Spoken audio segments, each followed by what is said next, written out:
పెద్దలకు నమస్కరించాలి, పిల్లలకు రాష్ట్రం ఉండాలి. కానీ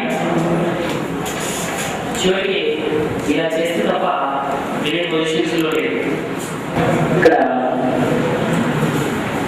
రాయలసీమ విద్యార్థి గర్జన అనే ఒక కార్యక్రమం ద్వారా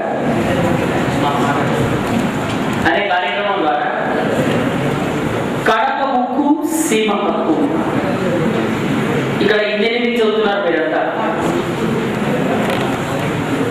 కూర్చోడమ్మా. ఇక్కడ అందరూ ఇంజనీరింగ్ చదువుతున్నారు.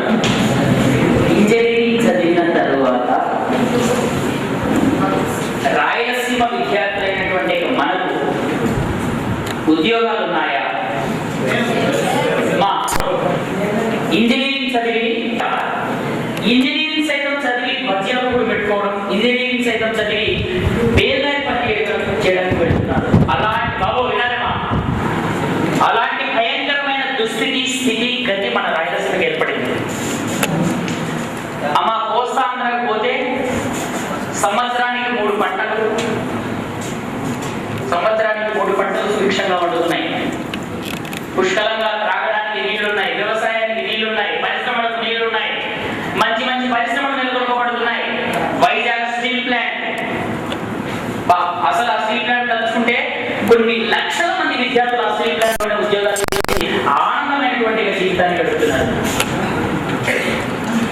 తెలంగాణకు పోతే తెలంగాణ అని చెప్పేసి కలిసి ఉన్నటువంటి తెలంగాణను విడగొట్టారు, అవునా? కానీ ఇప్పుడు మన పరిస్థితి ఎట్లుందంటే కేవలం రాయలసీమ, కడప, కర్నూలు, అనంతపూర్, చిత్తూరు, ఈ 4 జిల్లాలు వ్యవసాయం లేదు, పంటలు లేవు, రైతులు ఆత్మహత్యలు చేసుకుంటున్నారు. సరే, రైతులే కదా ఆత్మహత్య చేసుకుంటున్నారు అంటే మీ నాన్నవాడు అమ్మవాడు తినక కష్టపడి చాలా మంది తల్లిదండ్రులు ఉద్యోగస్తులు ఉంటారు, వ్యాపారస్తులు ఉంటారు, కూలి పని చేసేవాళ్ళు ఉంటారు, పాచి పని చేసేవాళ్ళు ఉంటారు, రకరకాల వృత్తుల్లో వాళ్ళు కష్టపడి ఆ కష్టాన్ని మీకు తెలియకుండా వాళ్ళు తిని కనుక వేలకు వేలు ఫీజులు కట్టి నా కొడుకు నా కూతురు ఇంజనీరింగ్ చేయాలనేటువంటి ఉద్దేశంతో మీరు కూడా ఇర్రెగ్యులర్ గా కాకుండా రెగ్యులర్ గా కాలేజీకి వచ్చి మంచి మార్కులు సాధించి